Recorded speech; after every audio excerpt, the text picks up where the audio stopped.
Eu sou Itamar Bambaia, sou mestrando em Artes Cênicas pelo programa de pós-graduação em Artes Cênicas da Universidade Federal de Ouro Preto. Eu estou aqui para fazer a minha comunicação oral sobre a minha pesquisa de mestrado. O título da minha pesquisa é Som em Cena, Sonoridades Negras nas Artes da Presença. Essa é uma pesquisa orientada pela professora doutora Aline Andrade. O objetivo principal da nossa pesquisa é investigar o potencial performativo das sonoridades no contexto das artes da presença. Para isso, a gente tem como objeto de estudos o texto teatral Sortilégio, escrito por Abdias do Nascimento para o Teatro Experimental do Negro.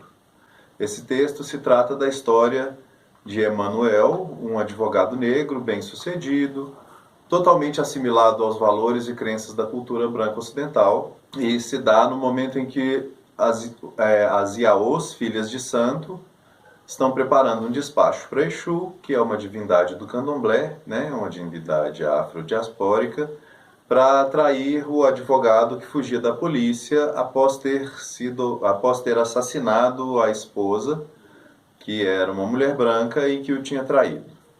E ele, embriagado pela cachaça deixada como oferenda e com a polícia em seu encalço, passa a ter visões que mesclam aparições dos orixás e a sua vida em forma de flashback.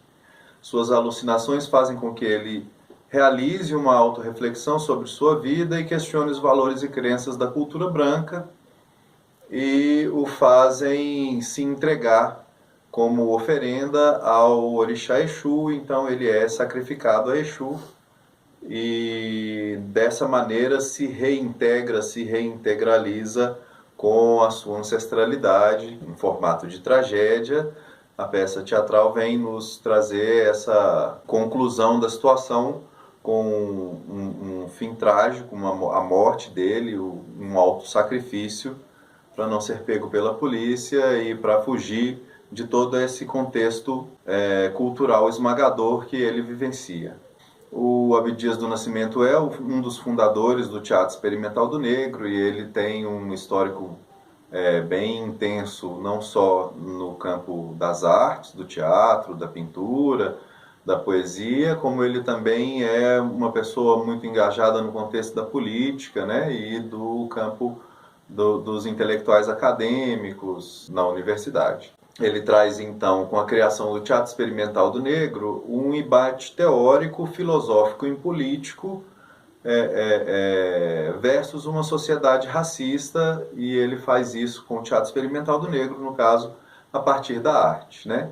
E a gente vai olhar, então, as sonoridades, vai escutar, então, as sonoridades desse texto Sortilégio, desse teatro. Cabe dizer que o Teatro Experimental do Negro foi criado para trazer à tona, no campo do teatro, um protagonismo negro. O Abdias é motivado a fazer isso por assistir espetáculos de protagonismo negro sendo feito por blackfaces, né, pessoas brancas pintadas de negro, e questiona a partir daí por que o próprio negro não está se representando nesse contexto, né? E também questionar a caricaturização da pessoa negra, das personagens negras no teatro daquela época, né? Na década de 40. Então a gente tem aí um teatro negro aliado a uma ideia de construção de uma consciência racial, que na época é um momento muito forte isso, né, muito intenso, essa década de 40 e de 50 para a população negra, para o movimento negro, para os primeiros manifestos da população negra nos ambientes políticos, acadêmicos e artístico é muito intenso, né, e a participação de muitas pessoas negras no ambiente acadêmico, das pesquisas também muito forte. E aqui a gente vai estar olhando então para esse teatro negro, para essa construção dessa consciência racial e para como essas sonoridades negras dentro desse teatro negro interferem nessa construção dessa consciência racial, dessa consciência de cor, como se dizia na época, né? a gente vai pensar essas questões a partir dos indícios extraídos do texto teatral Sortilégio, onde a gente vai ter a presença de cantos e atabaques de terreiro, previstas na trilha sonora, né? E a gente encontra isso nas rubricas e indicações ao corpo musical que existem durante todo o texto, e também indicações a vozes que compõem aí toda essa sonoplastia e trilha sonora que vem acompanhar o espetáculo. A gente está trazendo uma série de fundamentações teóricas, claro, para essa pesquisa, que vão pensar a sonoridade e a questão do corpo, né? A sonoridade enquanto corpo e corpo enquanto sonoridade.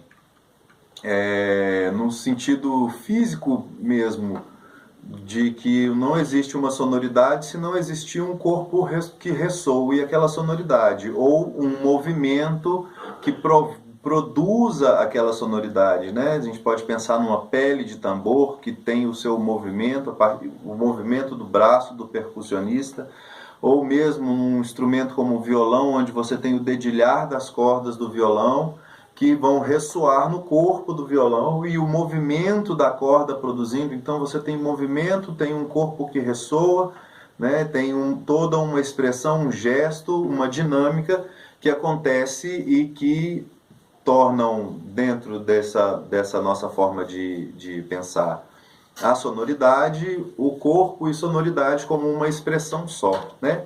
Então a gente está pensando que a sonoridade é o corpo no e além do corpo, em sua integralidade, na dinâmica da ação, em ato performativo. O movimento gera som, o som ressoa no movimento.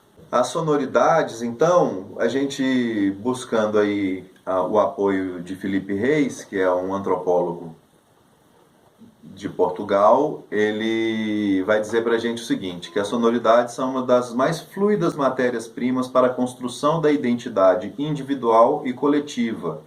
Temos a tendência a esquecer que regulamos o espaço e o tempo através do som e que a construção da alteridade passa muitas vezes pelo sentido, valoração e qualidades que atribuímos aos sons. E ele traz então uma dimensão da sonoridade como um elemento carregado, impregnado, né?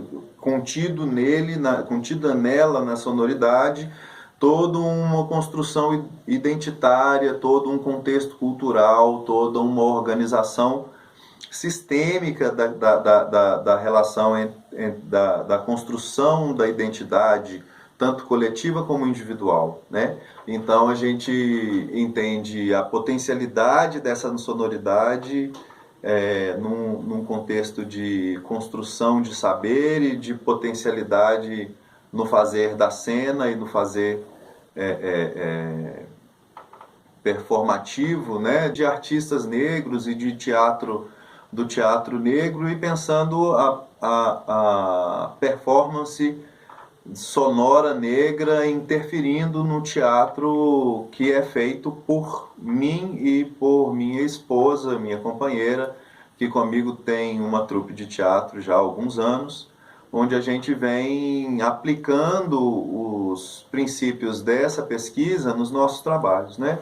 E aí a gente vai chegar então da análise dos indícios de sortilégio até a interferência disso na produção da trupe, que são duas performances. Uma chamada PADE, Ensaio Sonoro sobre Sortilégio, que foi o primeiro impulso que surgiu nessa pesquisa, para a gente poder pensar essa performance sonora, esse caminho de criação que seguia a partir da sonoridade para sua construção, e também a performance 80 toques para 80 tiros, e influenciado pela pesquisa das sonoridades, da sonoridade negra, da sonoridade do corpo negro, dos instrumentos negros, e com isso a gente tem aí trabalhos que vieram influenciados pelo estudo das sonoridades negras na obra Sortilégio, né, do Teatro Experimental do Negro, e que vem reverberar então na trupe Fincapé, nessas duas performances que a gente vem se dedicando desde o começo dessa pesquisa. É isso. Muito obrigado.